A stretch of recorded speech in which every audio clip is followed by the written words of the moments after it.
Is that on, Maria? Maria, could you bring me one of those copies of the back, please?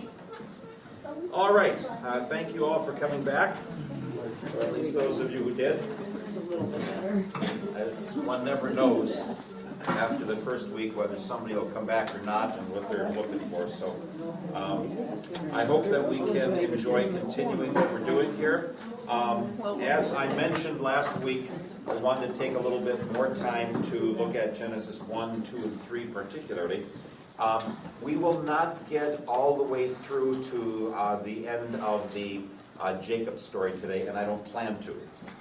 We'll probably get about 20 chapters and then do the other 20 next week, but there is no easy way to have a different cut. It really needs 4 sections instead of 3. So we're what we need to do now is move into what is really the story of the Old Testament, and that's the story of Abraham. So kind of everything up to this is sort of prelude to this story. For us, it's very, very interesting and very, very important. What in the world went on at the beginning? That God is creator. Why is there sin? In essence, what I'd like you to think about is that in at least some ways, Abraham settled in the garden of, or in the country of Israel, in Canaan, is sort of like a mini Garden of Eden story. All right, so what was the Garden of Eden? It's a place where God provides protection, settledness, wholeness for Adam and Eve. It's where they were intended to live. It wasn't going to be that they would go beyond that. And so the whole idea that they would be in a place of safety, rather than when God sends them out and says, now you're going to turn back into the dust from which you came. We talked about the brokenness with the relationship with God, brokenness between Adam and Eve. They do blame each other in many ways. Cain kills Abel. The flood comes and almost everyone is destroyed. The people try to build the Tower of Babel, and each of the other times there was a sort of a way of kind of getting out of it until the last one where everybody is scattered. And the very end of chapter 11, you see some things about the story of Abraham and his family already. But now we come to what is in many ways the signature 4 verses of the Old Testament.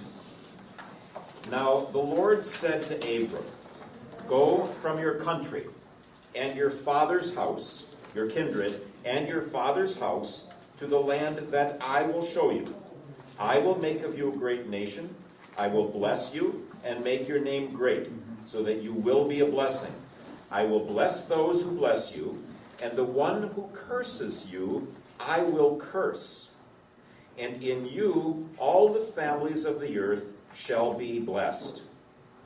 So Abram went. Now, when we look at the story, we want to look at not just the story, but the sequence of what's going on in the story. If you would look, I don't want you to look right now, but if you would look into Joshua 24, you would see at the very beginning of Joshua 24 a comment that says, Abraham and his family served other gods.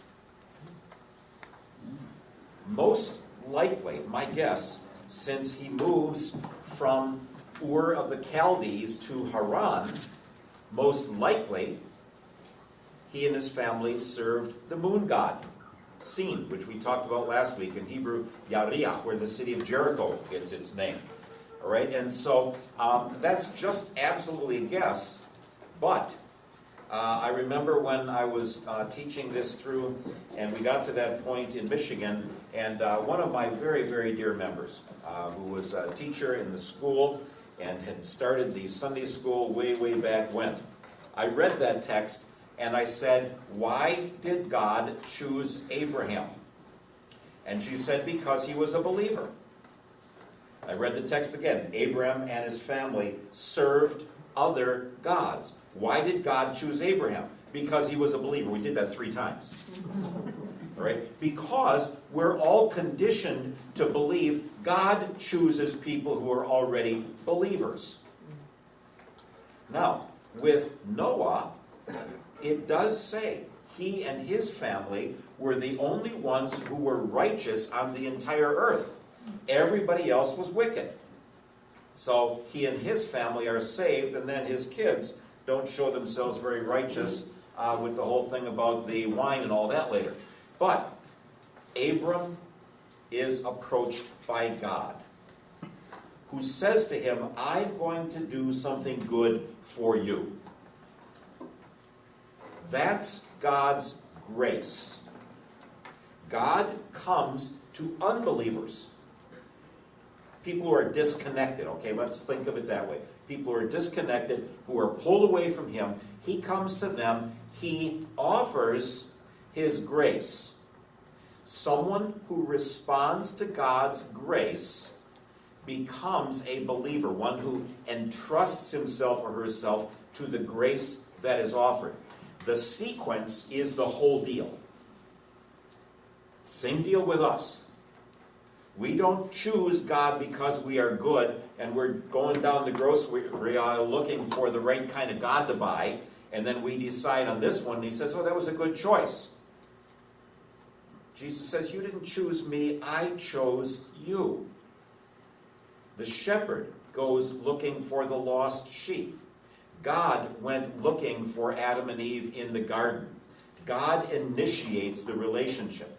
People respond to it. So when somebody is a believer, God's grace has opened the door for them, and they have responded within that relationship. All right? Lutherans understand that, because God's grace comes to us in holy baptism. And then God works in us the faith response to his grace. Many other Christians say, well, you have to make your decision for Christ. When I was over at Bethlehem on the east side, very dear teacher, Wally Block, was over there. And Wally was in charge of handing out tracts and using the tracts. And finally, after a while, he and I figured out he didn't need to ask me anymore. But he'd always bring me the tracts. He would say, Pastor, would you look these over and see if these are the right tracts for us to use? And after a while, I said, well, Wally, what's the problem with a bunch of these? They all say in the very last page, the very last paragraph, decide for Christ, make your decision for Christ. That's all. One can only do that if God's grace has opened our heart first of all. And so this is a wonderful passage to show that. Did Adam and Eve ask God to make them? No. No. Not that I know of anyway. They didn't have a pre-existence as a soul and go rummaging around looking for some God in the universe and saying, would you make us into flesh so we can be on some planet that you're going to make? And that sounds ridiculous. That's why I talked about the fact that we're already in a relationship, or they're already in a relationship with God when they're created.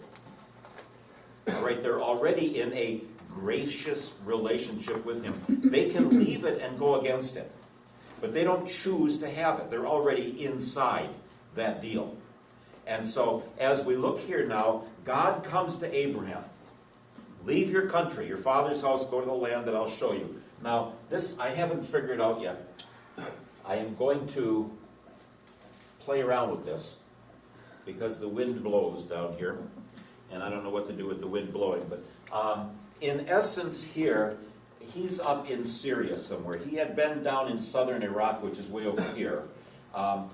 This is a Landsat map, so it's going to keep on going back and forth. Anybody who is willing to help me figure out how I can hang this, not glue it onto the screen, and have it go flat, please think about that if you have nothing else to do. And so I don't know what to do about that right now. I can think of some solutions, but I haven't gotten a good one yet. So anyway, but Abraham is going to come down into this land here, and this land is the land of Canaan. Now, present-day Israel will have some down in here, but this is the Dead Sea.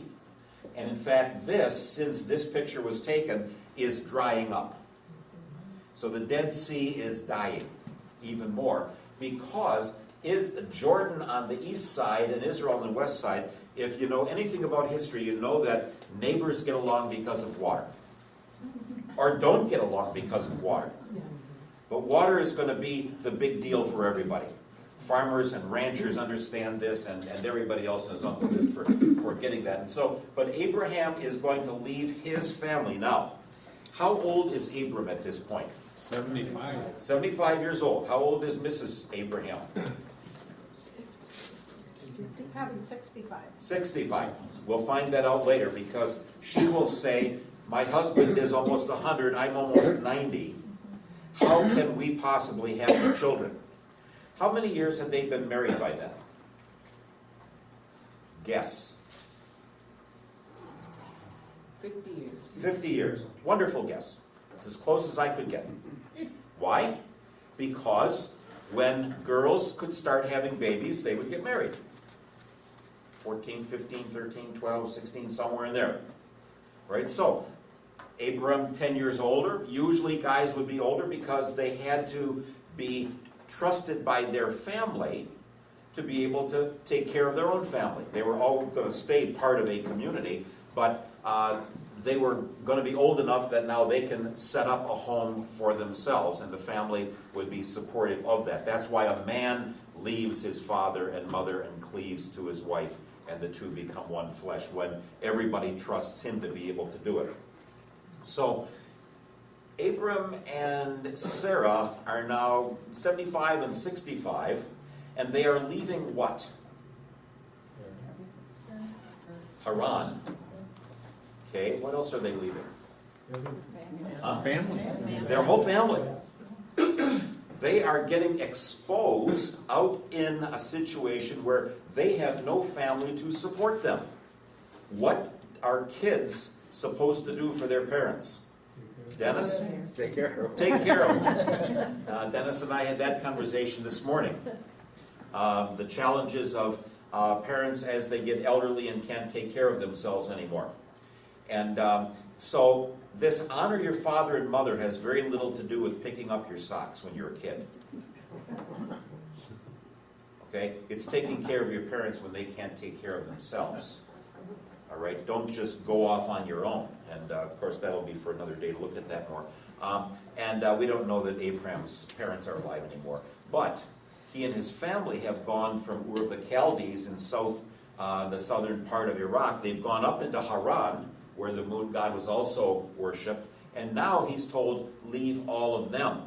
Leave your social security payments behind. Leave your pension behind. Now, Abram is not exactly going with just himself and Lot. He has people. All right? He has family. But there is something about staying with that family that gets very difficult if you don't. When my Grandpa Kirstein, my mother's father, came to the States, he was 15 years old.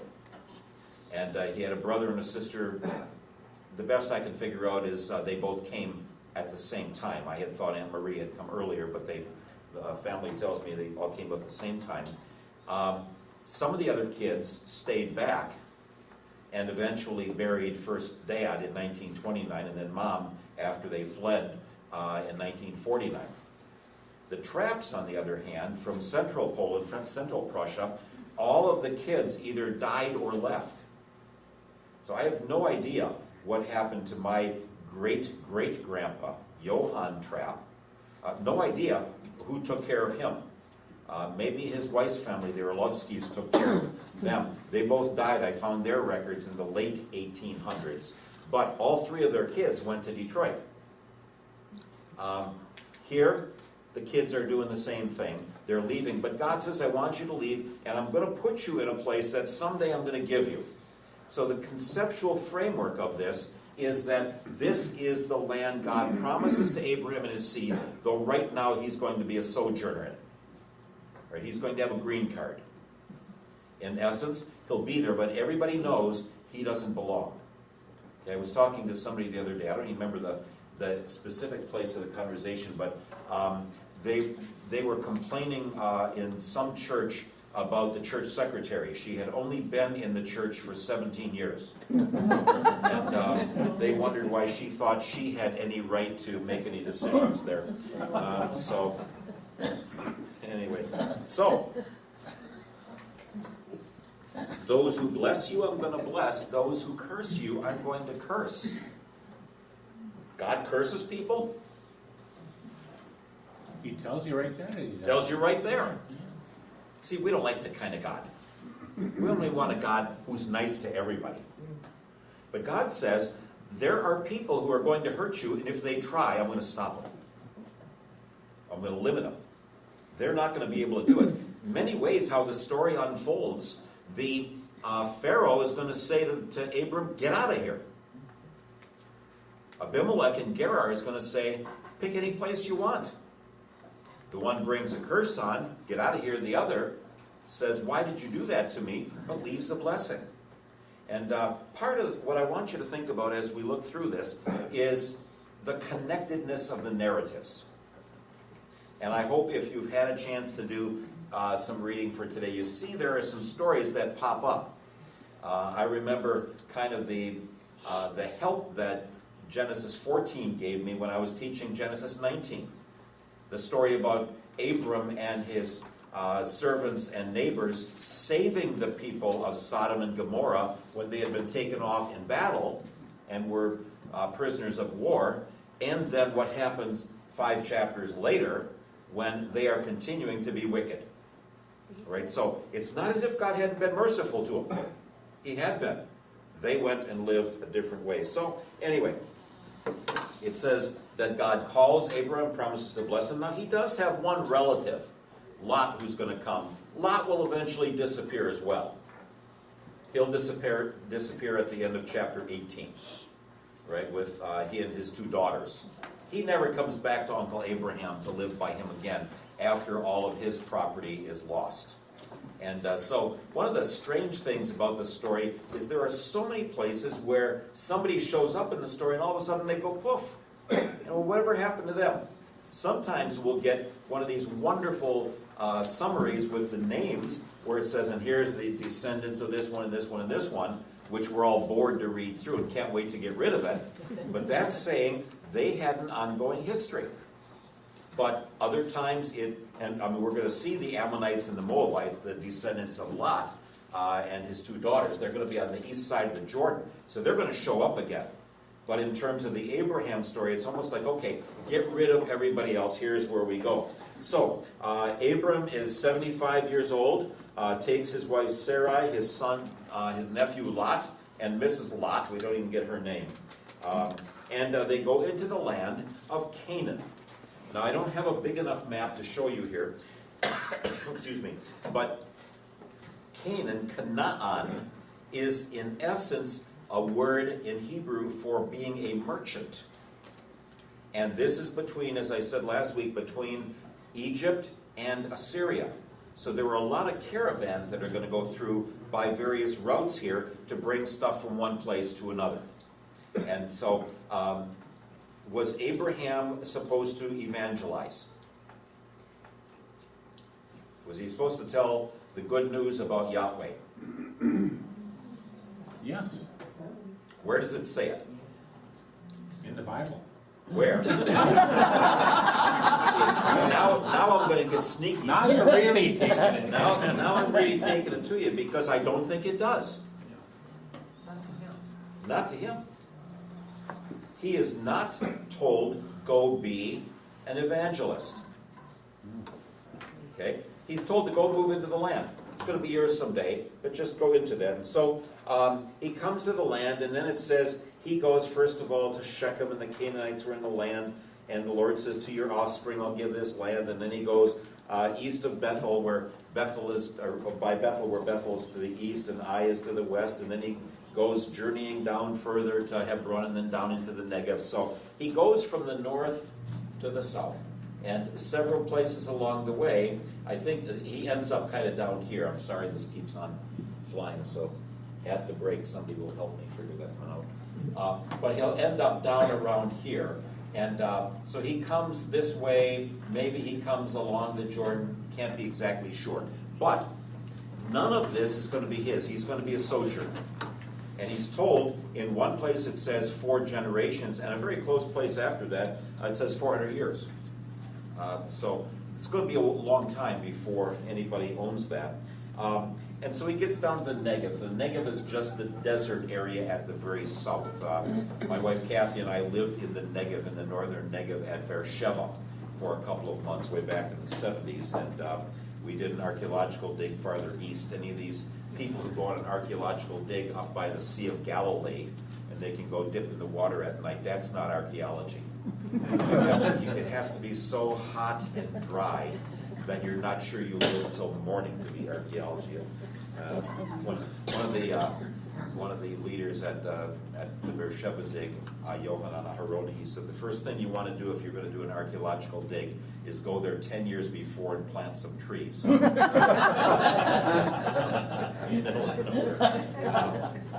So now there's a famine in the land.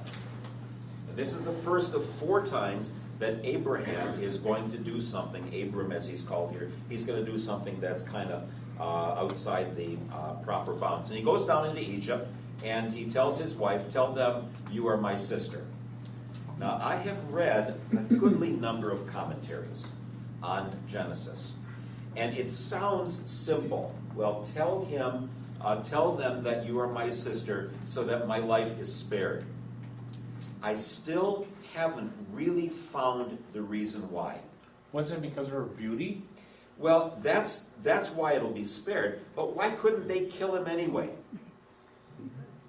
I mean, what does her being the sister, and so there is some stuff going on in here that he is then the brother or the family member who will arrange for an arranged marriage, but he's coming without any wife, which is kind of strange for any man that age not to have a wife. But the legality of why would that protect him? I haven't come across in anything about Egyptian law or anything like that. I mean, if it's just one guy, kill him no matter what, who cares? And so, to understand what the laws were there, I haven't figured it out yet. It sounds easy, but whether she's pretty or not, so what? If they want to take her, off with his head. Just like now. So I don't understand that one, I don't know if we've been able to find the actual legal kinds of things that would explain that. And Jewish commentators usually talk either about beauty as her physical beauty or beauty as the gold and silver around her neck. That they're making a treaty arrangement, which is what marriages are. That it may be that Abram is valued for his wealth, and if you kill him, then he won't make more wealth. But that's a guess. That's a guess. And so it sounds so easy, but when you start thinking about it a little bit more, you say, well, why not take it all anyway? Who cares? So then is it supposed to be important, or is it not It's supposed important. to be? It's important, but I will say this many times in the future. When you do Bible study, you are in the realm of guess land. You try to make educated guesses about things you don't know. If I were to talk to you about the Trapp's Cottage at Breast Bay in Monroe, none of you have the foggiest picture in your mind of what that means. I call my cousin Glenn up on the phone. We don't have any problem knowing it. So when we tell stories, we assume a common knowledge. But there are always things that other people are going to listen in on where they're not going to know as much. They're not going to have as much of an idea of what all goes into that story. And we're 4,000 years removed from this story. And in a culture that doesn't exist anymore, even though some parts of it might. And so people will look at all sorts of current things that people do. Like if when it says that the Magi brought gold and frankincense and myrrh, one of the questions, and this is just a whole different kind of thing, one of the questions would be, if they brought gold and frankincense and myrrh, let's look where they might find frankincense. So if they don't have any frankincense in Belgium, then maybe that's not where they came from. But in Oman, they do have frankincense. And so they can slice a little bit on the bark of the tree, and a week later they come and they gather that together, what has oozed out. And so, a crazy thing like, well, let's see, where did the Magi come from? Well, if they brought those gifts, either somebody was trading to bring them, or that's where they were from. But, so there are a lot of things that people can ask about, and big, thick, fat commentaries say, here's what people have thought about over the years. And I'm going to try and give you some of the highlights of that. But to be honest, there are all sorts of things we just plain don't know. And just so that you're not frustrated about that. But there are going to be these elements that are going to come in the stories. And so, well, what about this and what about that? So anyway, she's taking, yep. It happens again though, right? It happens in chapter 20, and that happens with Isaac and Rebekah in chapter 26. Yes, yes. And part of it is the different reactions each time to what happens. Okay, and so there's going to be a sequence in that one as well. So, anyway, he gets thrown out. Get out of here. Take your family and get. Chapter 13. Well, Abraham and Lot are rich. So what? I will make of you a great nation, and I will make your name great. How do you get a name great? A great name? Have a lot of money. I'm doing something that is kind of ridiculous. But when my mother and dad started buying National Geographic for us back in 1979, and I was able to read all the way through some of them. I always put a little circle on the binding when I get done, and nowadays I always write in when I finished reading it. Well, I got finally caught up. So right now I'm back in 1981. Okay, and so I'm reading my way through, and it's wonderful. It's really, really neat to see some of the things that were happening way back when as well. But as I look at those and I see what's going on, there are a lot of things where I can learn stuff for today.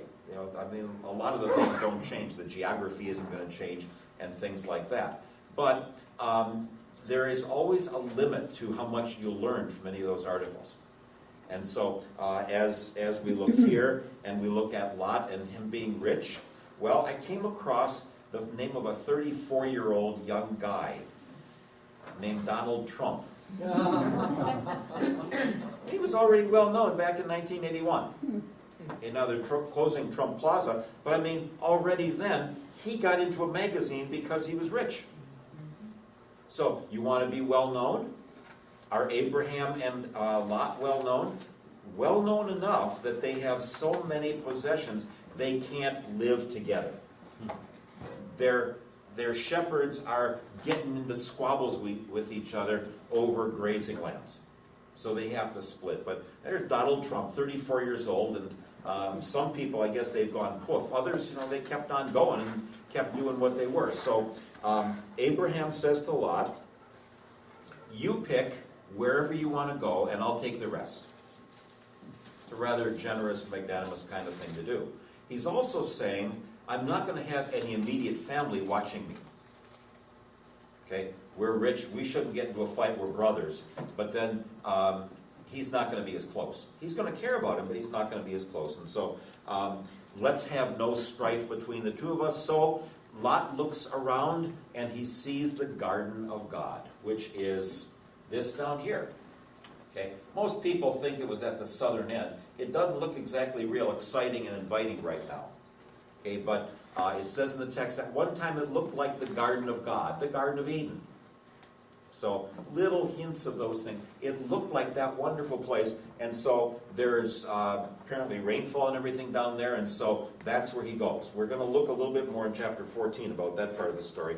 But we have to get him down there so that he can get taken in as a prisoner of war, so that Abraham can save him and the other people, and then can go thank God in Jerusalem or Salem for that whole thing. So anyway, Lot goes east, goes down all the way down into that valley, and they're separated one from another.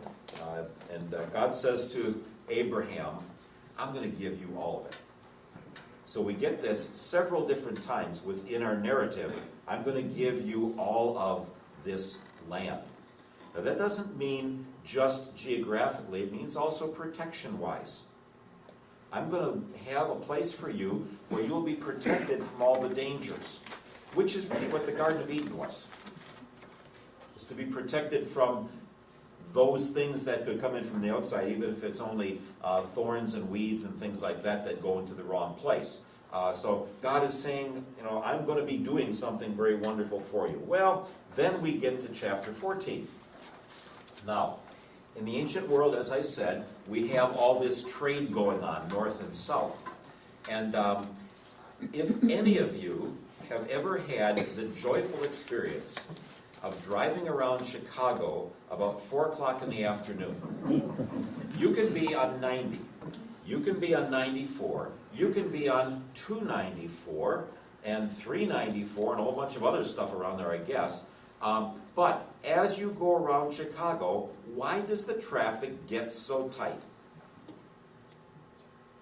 Lake Michigan. Right? Yeah. If you want to go to Michigan and Ohio and Indiana, you've got to go around that little narrow pass south of Chicago to be able to go, and then the roads spread out again. But you're going to be in a lot of traffic.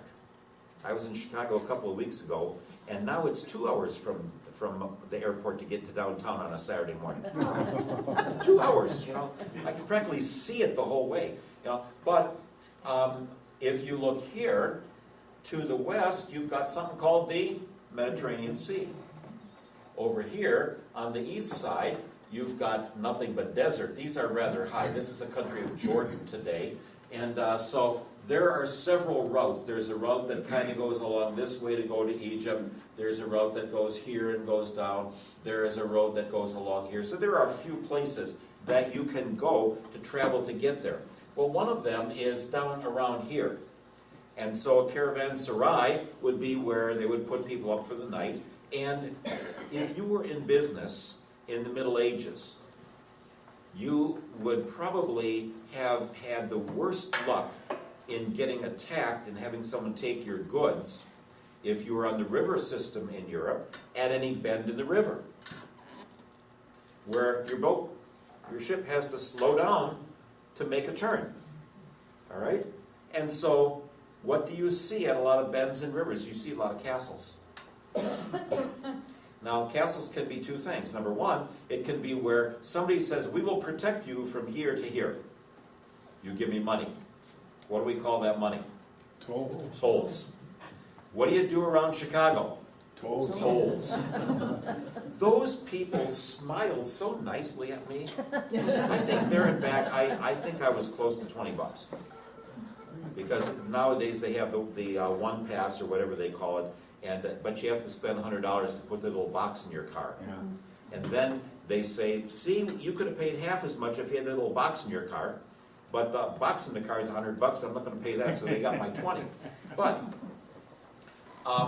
one thing that I've not heard recently, though I have heard of it happening even here in town with the coin things for cars, is that the people collecting the coins kept them.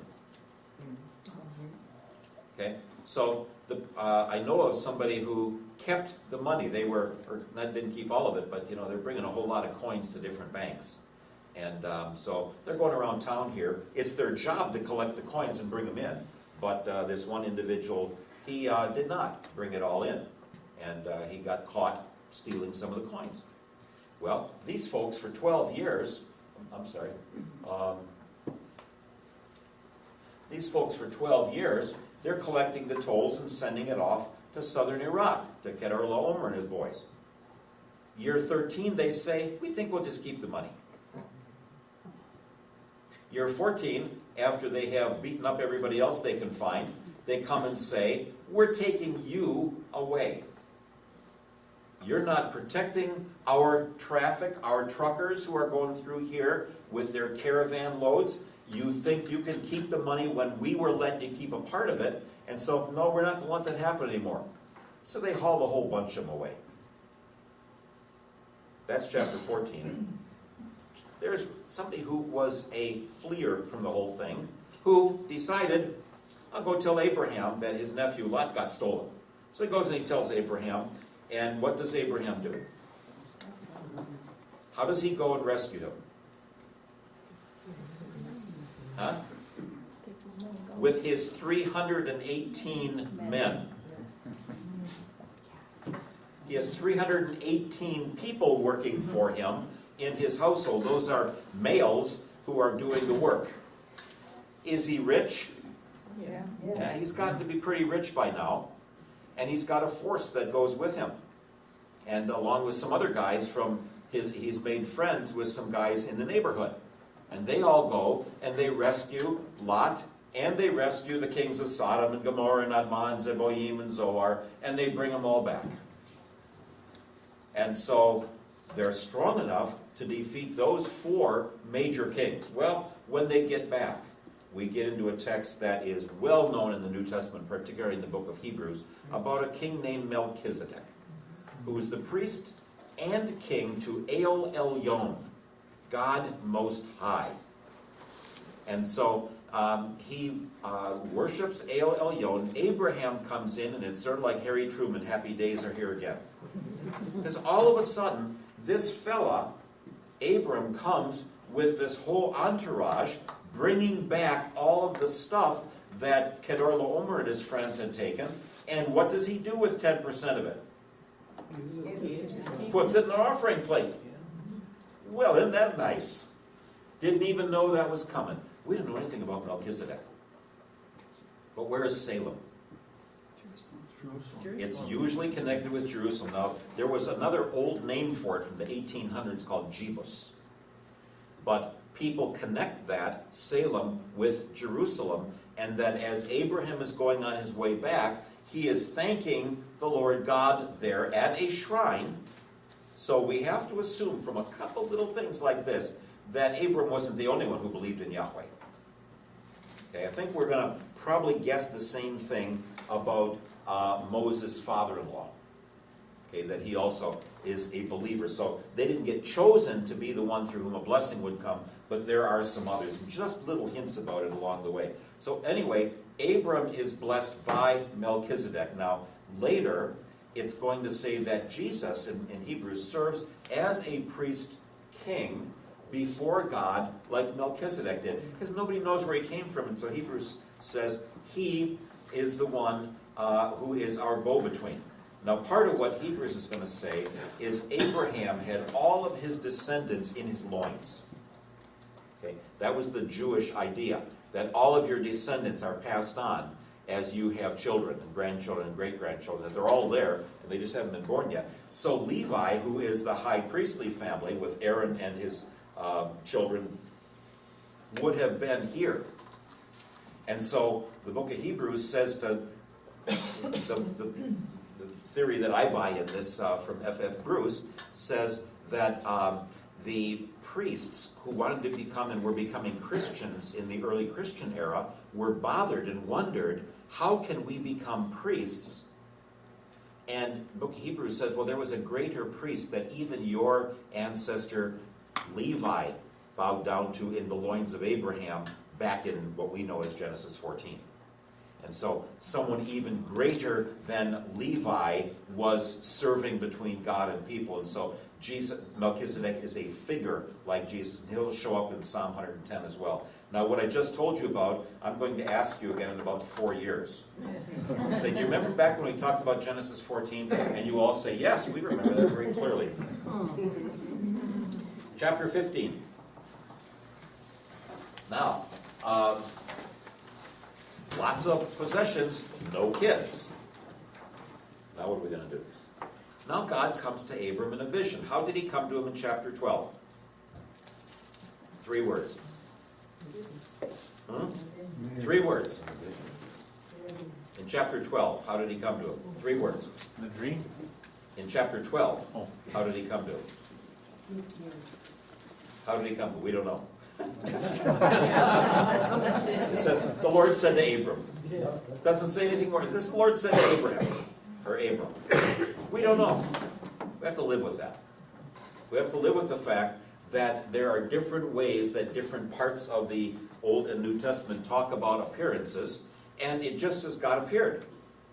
We're going to have some more of these where God comes looking like a man when he comes in chapter 18 to say your wife's going to have a baby next year. Here it says he came in a dream. So sometimes it sounds like he's walking in the garden in the cool of the day. Sometimes it's a dream of the night where your hair stands on end and where there is great fear. So anyway, what's the first thing that angels learn in Angel Class 101? You'll learn how to say, fear not. Okay, so here, God says the same thing in a vision to Abram, fear not. Because if you're in the presence of God, and God is holy and you're not, you die. So God says, I don't have to kill you. I don't have to destroy you. My nature can live with you not being perfect. And so don't be afraid. Everything is okay. I'm your shield. Your reward shall be very great. And Abram says, oh, by the way, God, when are you going to get around to doing what you promised? As Martin Luther understood all the way through the scriptures, look for the promises. Okay, but look for the promises that are here. What's Abram waiting for? A child. And when he came to the land, he was not to be involved in being an evangelist. He had one job, get Sarah pregnant. That was his job. God said, you and your wife are going to have a child, so get Sarah pregnant. If it doesn't work, try again. Try again. If it doesn't work, Try again. if it doesn't work, Keep it up. you get the idea. That's his only job. Not a bad job.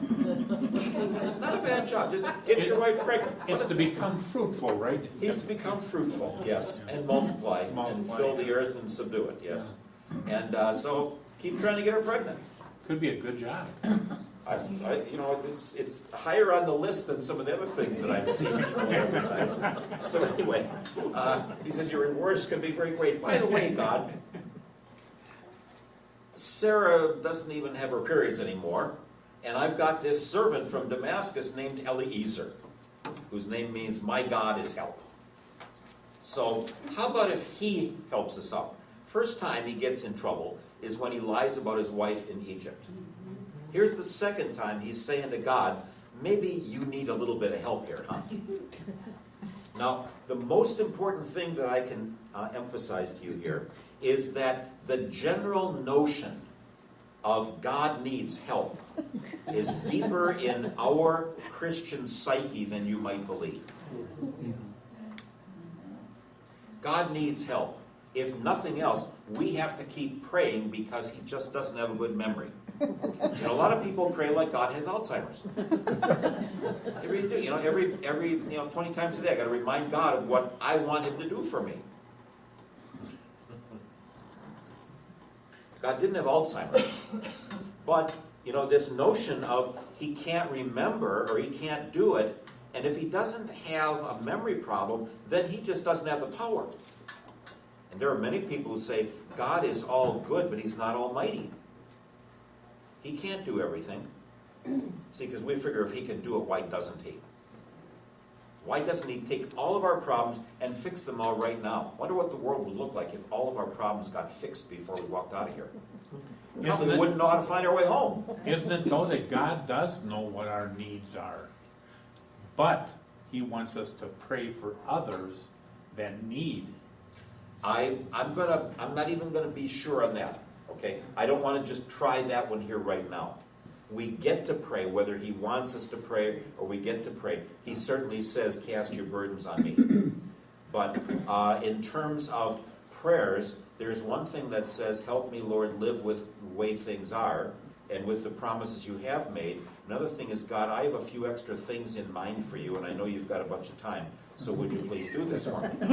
And so when we pray God's promises, we have to make sure that we're not praying our needs, but God's promises. I'll be with you always doesn't necessarily say that all the surgeries go like we like and all that. We'll come back to that. Just refreshing his memory. Yes, and that's what's dangerous. Okay, we pray because we hurt, and we go to someone who can help us when we can't carry the burden anymore, not because he needs information.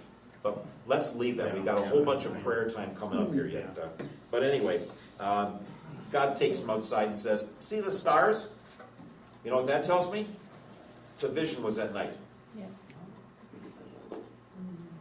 Otherwise, the daytime he wouldn't see them. See the stars? Think of all the sand on the seashore. Every little grain. You will have that many descendants. Still doesn't have any kids. He says, I brought you from Ur of the Chaldees. I brought you. See, God's in charge of all this. He thought he walked. God says, no, I brought you from Ur of the Chaldees. And so then he says, okay, I would like you to trust me with this. And so, chapter 15, verse 6, another one that just really shows up a lot in the New Testament, in Paul particularly. Abram believed. He believed the Lord, and the Lord reckoned it to him as righteousness. Now, that doesn't mean he rewarded him with something. He just said, that's righteous, to trust my promises. So, believing means to trust what God promised, like eternal life and salvation and things for us, like a child is going to come. We're going to find out chapter 16 doesn't exactly go so smoothly. But God says to Abraham, now I would like you to enter into a berit, a covenant, a pact with me. And normally in the ancient world, if you were going to have a covenant, a treaty, people would take animals, they would slice them right down the middle of the back, lay them into two parts, and both parties would go through in between. And they would say, if I break my promise, on my back, you can kill me and split me right down the middle. That's how marriages were between peoples were taken care of. Okay, wouldn't that be interesting if yes. So anyway, Abram falls into a tardema. I like just the word radama. It sounds like his head's hitting the pillow when the word is being said. That's the same word that happened to Abraham or to Adam when God took out the rib. He's in a deep sleep. And he sees a fiery pot go through between the pieces of meat, and that represents God. And that's Tardanum? Tardema, Tardema. from the word radam, R-D-M. So it's just a nice word, probably onomatopoetic. It's the way it sounds when you're hitting the hay. Anyway, so that's what God brings upon him. And earlier, he chases away all the birds and everything, and then God says, know this for certain, you're going to be aliens here in the land for a while, but you're going to come back with great possessions from the place that is going to enslave you. And to your descendants I will give the land, and then it marks it out. And it's most of what's in here. The part of the Euphrates that's over here probably is just right here. But basically this is going to be it. And from the great river would be the Euphrates. The river of Egypt is actually something called the Wadi El Arish, which is a wadi bed that goes into the Mediterranean, not the Nile. But not really a whole lot of land. I figured out once 9 of them would fit into Minnesota. Okay, so it's 1/9 the territory we have in Minnesota. Not a lot. But God says, everybody who's wandering through that land with all their loads of camel goods and everything, camels loaded with everything, they're going to see you sitting under your vine and fig tree and say, what a great God who takes care of those people so they have nice peace and patience and time. So anyway, chapter 16. Abram believed God and counted it to him as righteousness. And then the next chapter, we have Eve revisited. Instead of take the fruit from the tree, take my servant girl, which they probably picked Hagar up in Egypt when they went down there in chapter 12. Okay, take her, and we call that surrogate motherhood. Okay, I know this is not a nice way to say it, but please just don't get angry with me for it. Sarah says it's like every time Abraham wants to drive the car in the garage door is closed. God's got my womb locked up. I can't have babies. You know, every time he wants, it doesn't work. So, it's God's fault. What should Abraham have said? Us in our grand and glorious great wisdom. Keep trying. Let's keep trying, honey. Instead, he says, well, she's your servant girl, I'll do it. And we've got this notion, about sex and love and reproduction and family. It's a very different one than in many parts of the world even today. The survival of the family is there. So a lot of times in war-torn countries, a younger brother will take a wife and get her pregnant for his brother. And so to raise up children for them. Here, when Sarah says, I'm not having a period anymore. And so when did they figure out, by the way, that it took a man and a woman to make a baby? These are all fun. Well, we see the result. When did they figure it out it took a man and a woman to make a baby? Adam and Eve. About 400 years ago. Really? Until then, until they started doing autopsies on female cadavers, maybe a little longer than that, they thought that the man planted the seed in the woman and just grew in her. They didn't understand eggs and ovaries. Now, can you see why a woman would have a lesser status if they didn't give her half of the attribution and actually more about what's going on, but just the place where the seed is planted? Now, does that give you a whole different view of a whole lot of stuff? Yeah. Yeah. And whether or not others, said that along the way, I'm sure God built it that way from creation. But man puts a seed in, like into Mother Earth. Mother Earth nurtures it, but Mother Earth doesn't make the seed. And so that whole conceptual framework. So whether Abraham's seed grows in Sarah or in Hagar, doesn't matter. So she says, let her bear a child upon my knees. That's a technical phrase. So when Hagar's ready to have the baby, she'll sit down on Sarah's lap and it'll look like the baby's coming out of Sarah. Interesting. Well, anyway. That's the way it works sometimes. So, here we go. So, Hagar starts the babies and you can't, and Sarah chases her out while she's still pregnant. And then an angel of God comes and says, you go back home and shut your mouth, and you be obedient to her. And so Ishmael is born, the father of the Arab peoples. So, good, bad, or indifferent, we have a 4,000-year-old sibling rivalry among the children of Abraham. And people talk about, well, Abraham is the father of all the monotheistic religions and all of the wonders that go for Judaism and Christianity and Islam. This is a 4,000-year-old rivalry that's not going to end in any of our lifetimes. It's never going to end. And there are different ways of looking at what's going on here. But doesn't give us any notion about how we treat people today. But that's where this all comes from. So people say, well, the Bible, that doesn't have anything for today. It explains 9/11 better than anything else I can think of, at least from some people's minds. All right, and so don't lump everybody together for any of this. But so anyway, chapter 17, Abraham's. I have Yes. one question. Yes. In verse 13, Hagar says, you are the God who sees me, for she said, I have now seen the one who sees me. Why didn't she die from seeing him? Because God's gracious. So did she, according to Well, the text, it looks like she really saw him. Is Yeah, that true? that is such a big discussion all over about seeing the face of God, seeing the hem of his garment. Yeah. She was, it might be simply, she was in his presence and didn't die. Isaiah 6 is going to be the same thing. And other places where it's just, I was in the nearer presence to God and I did not die. And so, I somehow had an experience with God and I didn't die from it. And I'd like to just leave it at that because it is really a very complicated subject. And the rabbis end up saying, we think it could mean this or this or this or this or this or this or this or this or this. There's 7 or 8 or 9 different we think this might be. Sure. And for each text, it may be one or the other of those. So, Got it. but anyway, I think it's more important to say I was in the presence of God, I didn't die. It's impressive. Yes, that's what we're all gonna get. Jesus says, come on, blessed my Father.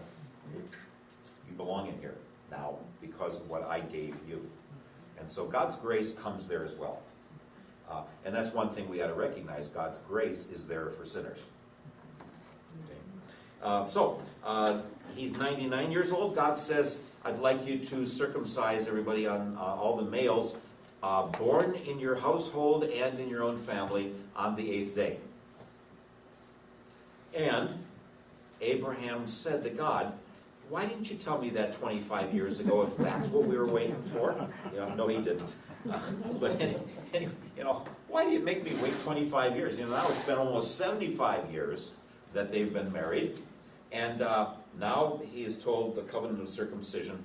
I have a 2,250-page, 3-volume commentary on the book of Leviticus by Jacob Milgram. And he says in there, we don't really know where this practice came from. So it was different than people around. Okay, that much we know. Okay, and whether it was a medicinal kind of a thing, or just to mark people different, or to identify that there was something about the passing on of children that is involved with all of that, no one really knows. Abram now is called Abraham. Abram means big daddy, Abraham means big daddy. Sarai means princess, Sarah means princess. I'm not exactly sure why this happens, but it does. So big daddy and princess are going to have Laffy in a couple of chapters. Yeah. So all of them, it's said there, and again in chapter 18, that Sarah is going to be having a child the next year about that time. And so the end of 17 almost gets repeated in 18, where it's the story again. Okay, now here's what's going to happen, and then we get this. Sarah was laughing. I cannot do the laugh. I've tried it. I've never been satisfied with the laugh. But the word yatzach or yitzchak in Hebrew is the word for laugh, a big belly laugher. I once did a devotion for a nursing home over on the east side of St. Paul. When Bob Krieger was on vacation from Bethlehem, and it happened to be this text. And I'm in a nursing home on a Sunday afternoon. I said, any of you ladies 89 or 90 years old, and a couple raised their hand, said, what would people think if they found out in the nursing home that you were still married, but that you were pregnant? And that was the light of it. They just, they just laughed. And so the laugh can be just... oh, come on, you got to be kidding. Or people who are just saying, boy, is that ever something neat? And so God says, I'm going to keep my promise when you know full well I'm involved in the promise. Not just the natural thing. So Mary, on the other side, before she ever has sex with a man, the Holy Spirit comes upon her. Here, it's very late. Rebecca's going to wait 20 years before her 2 boys are born. Rachel's going to have to wait before her kids are born. And so, in some ways, God says, I'm going to let you know that this is not happening in the normal, ordinary way of things, but that I'm involved in this along the way. So then, God stays and talks about what's going to happen. And God, apparently in human form, and we don't have any more than that. We have a variety of times where God appears or a messenger appears, sometimes good, sometimes evil. But again, there is this notion that God is talking to him.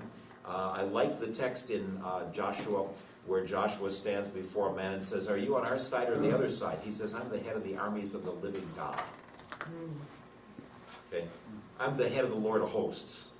I'm the big cheese angel. But he's looking at him, he's looking at man. And so, if we say, well, how does this work? All we know is he and God are communicating, and that's all I know. I'm not going to make up anymore, and I'm just happy to say, I don't know anymore, but it says God was communicating, and we leave it at that. But Abraham gets bartering with God. They both know what's going on. Abraham could have said, I've got a nephew down there, I'd sure like him to be able to make it through tomorrow. But what if there are 50, 45, 40, 30, 20, 10, and God, don't get mad at me, but one more time. Well, I think Abram finally said, I guess God doesn't work that way. I had a classmate, I shouldn't take time for this, but I'll tell you this anyway.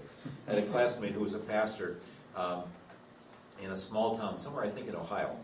And I saw him once, and he said he had a call to the church that he was now at that point. He said, we were getting an average of about 50 people in church. So I decided I'm going to write down 75, 85, 95, and 105. And if there are more than that number of people in church on next Sunday, I'll know God wants me to stay.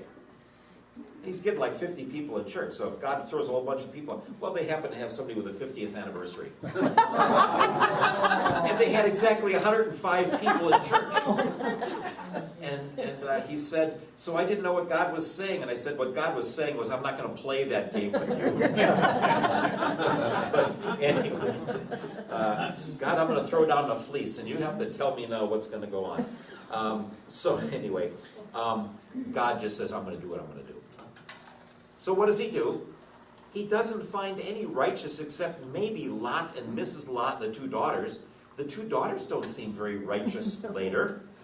You know, this reverse incest. Mrs. turns back and becomes a pillar of salt. Dad gets drunk enough so that he has sex with his daughters and doesn't even know it. But yet God is getting them out. They're at least in the righteous camp. So these two men come, and just like Abraham welcomed these men when they come, now Lot is sitting not at the gate, or not at the doorway of the tent, but at the doorway of the city. And he welcomes these guys in, and everyone says, well, we want to know them. Pounding on the door. We want to have sex with those. Those are new sex partners we'd like to have. And he says, if you want to know somebody, you can have sex with my two unmarried daughters. They haven't known a man yet, just in case you wonder what the other one meant. And so that's where we get our word sodomy from, of course. And so the two men pull Lot back in, they bar the door, and then they strike everybody outside with inverim, with blindness, so that they can't find the door to pound it down. And then, how about your sons-in-law? And there are Jewish ways. I don't think I can do it for you to tell you the whole 10.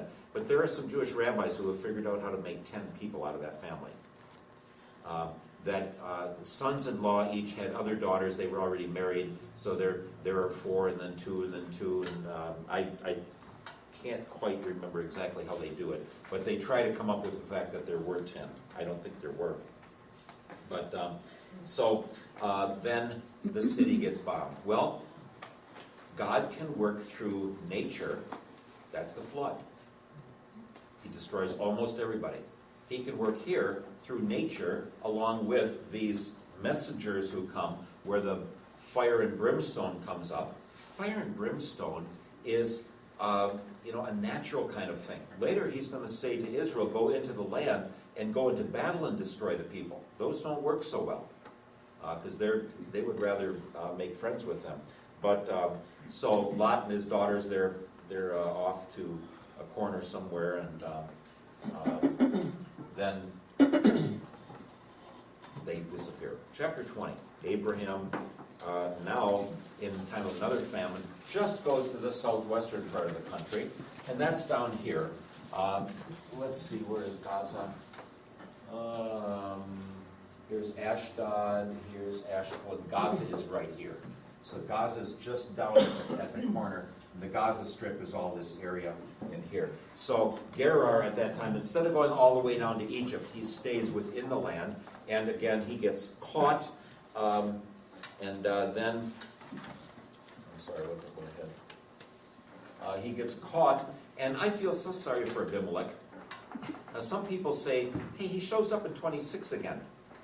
What happened? Well, most likely what happened is Abimelech is kind of like the word Pharaoh. It's a title. Avimelech, my father is the king. So it might be that it's a different guy. It might be the guy is just dull. I don't know. But look who has to pay the penalty. Abraham gets money from Abimelech when Abraham did the lying. That's not fair. I've never liked this story. I think that the poor sap, he takes Hagar in and then finds out that his wife is his sister. God talks to Abimelech directly. Abraham didn't say anything. God talks to Abimelech directly and says, I kept you from doing anything wrong. I kept you from taking her into the harem. And, when, at least in the context where we are, she's 90 years old at this point, and you're wondering why is he taking her into the harem unless it's treaties and things like that. But he does not take her. Then chapter 21, finally Isaac is born. Hallelujah. There were balloons, there were parades, there were wild celebrations throughout the entire country. No. It just said, oh, by the way, Sarah and Abraham had a baby and Isaac was born. This is the dullest party after the longest wait that you're going to find anywhere. I mean, when Jesus was born, there's angels and archangels and all the company of heaven standing around singing. Here, not even a balloon. Come on, what's going on here? And it just says he sacrificed his son. So we've got lying about his wife in chapters 12 and 20. 15, where he tries to say, let's make Eliezer my servant. And, that way, God, then it's okay. I'll get you off the hook. 16, he tries with Hagar, and God says, no, that's not going to work. Now he gets Isaac. There's some more peace about the wells and everything that's going on here. And Hagar and Ishmael are sent away. They will show up at other times. But then comes chapter 22. Give him back now. Another 12 years later. Give him back. That's a connected narrative. This is the high point.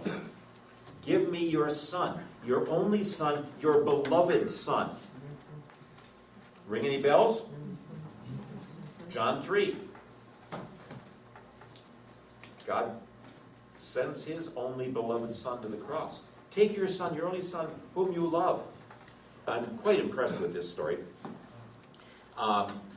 Because the first thing that Abraham does is he goes into Sarah and he says, by the way, honey, pack a bag lunch for us. But you don't have to pack quite as much because I'm going to go kill Isaac. God told me to go kill him up on one of the mountains of Moriah, so he won't be coming back. He doesn't say a word. Not a word. He goes up and even tells the servants, you stay here. Jewish tradition says that this is exactly where Melchizedek used to live. That the mountains of Moriah, they occur twice in the Old Testament, here and in somewhere in the early part of, I think, 2nd Chronicles, where it talks about the temple being built there. And so Jewish tradition will say the rock on which Abraham lays Isaac is the very rock, Jewish tradition will say, on which Adam and Eve were formed. Because then he put them in the east. And it's the very rock on which Isaac is formed. Well, that's the rock they say is under the Holy of Holies in the temple of Solomon and of Herod. And today, I don't know if you can see it today. I've seen it. I don't know if you can get in there right now in 2014. You can't, they won't let you up there anymore. But Well, if you say that Allah is God. oh, you have to do Allah. Yep, then they let you in. They weren't playing that game when we were there.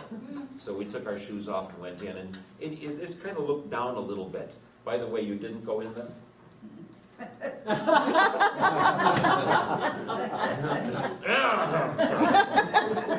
So anyway, so where is the animal sacrifice, Dad? The wood's on my back, you've got the fire pot with you, and you've got this horrible scene. But Abram's ready to give him back. See, this is really not about child sacrifice, though there's some things in that as well. This is about, Abram, are you willing to really trust me, or are you always going to try and keep a few cards that you're sitting on or up your sleeve? You're going to still sit on a couple of 500s for your Monopoly game, or you're going to put it all on the table? And he's ready then to do it. And then this ram caught in a thicket is done, is provided instead. Then we get a little bit about the fact that he's got a family that he knows about. You know, they haven't gone back and forth in 25 years, 35 years, almost 40 years almost. But once again, he's told your descendants will be as many as the sand on the sea, or the stars in the sky, and the sand on the seashore. Chapter 23, Sarah dies. The only age of a woman at death in the whole Bible. For all these begats and so many years, and at the age of the first one, how many? She is that important. Now, just to play through a little bit, Sarah dies at 127. Abraham would have been 137 at that point. And Isaac, who's going to be around, he would have been 37 at this point. It says that he's married for 20 years, and that before his wife could have Esau and Jacob. And so there's a 3-year period between age 37 and 40, because it says Isaac was 60 when the boys were born. So it takes a little while for this to happen. It's not like the morning after Sarah died, they sent up to get a wife for Isaac, but they're going to send somebody back for the family. Here, Hebron, which is the holy city for both Jews and Muslims, there is a Crusader fortress there, and you go one way, I think it's to the left, you go into the Muslim mosque. I didn't go in there. And to the right, into the Jewish synagogue.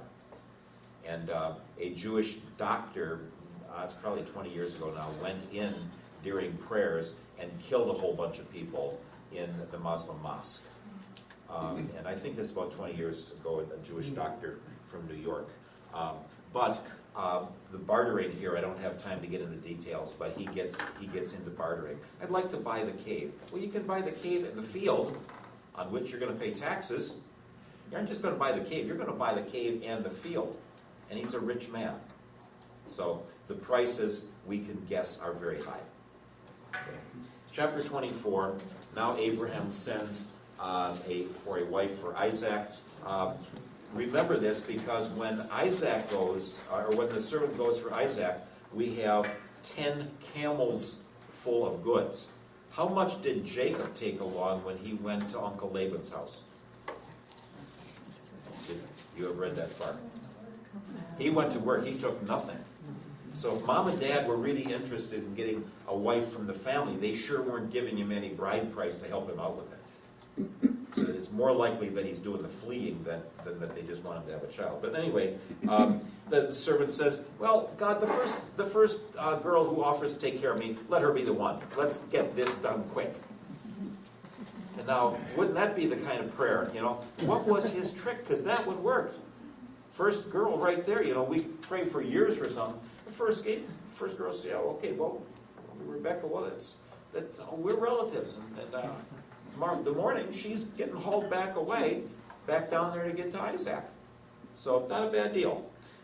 So anyway, brother Laban lets her go, partially because he sees all that gold and all the gifts and everything that came as well. I get a little richer from this. Remember that if you take a girl away, you are remunerating her family for the fact she's not going to be staying around doing the dishes anymore. That's part of the bride price too. And so you've got to have some money to pay for someone else doing the dishes. So they were happy to have somebody who was very rich engage in that kind of a relationship. Chapter 25, Abram gets married again and has a whole bunch more kids. Dies at age 175. Ishmael's descendants are listed. Isaac's descendants are listed, with Esau and Jacob being born. Mommy says, boy, this is really bad. I don't like this kind of pregnancy at all. And then we're going to stop at this point. I need more time for the Jacob story than I do for the Joseph story. The Joseph story I can do very quickly. That's just such a nice, easy narrative. So we will do the Jacob story next time, and the Joseph story just kind of as an addendum. So the Abraham story needed a little bit more time. That's what as far as we get today. Take a little break, and if you will look on the back of the last page there, questions for discussion. You pick any one you want with 3 or 4 people, and we'll start talking again about 20 to 3. All right, so get some coffee if you want, sit down with some people, and just discuss.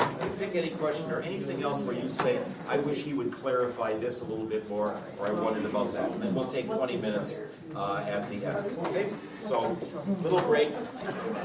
bathroom around here, unisex bathroom upstairs, are for both men and women, and so you get together with somebody as you can. About 22 will start again. But do a little talking. I'd like you to discuss what you heard, what was interesting, insightful, questions that it brought up, these questions. In the Quran, isn't Ishmael? Yes, Ishmael is in the Quran. He is the one. Thank you. I forgot to mention that. Yes. They have a different Bible than we have. in that. They change it when it's necessary. But isn't like 60% of it coming from our Bible? I don't know about the percentage. Well, I mean, but there is a large part of it. Yes. Yeah. Much of it is the same, but it has a different purpose. Yeah. Half? Wait, give me sugar in it? No.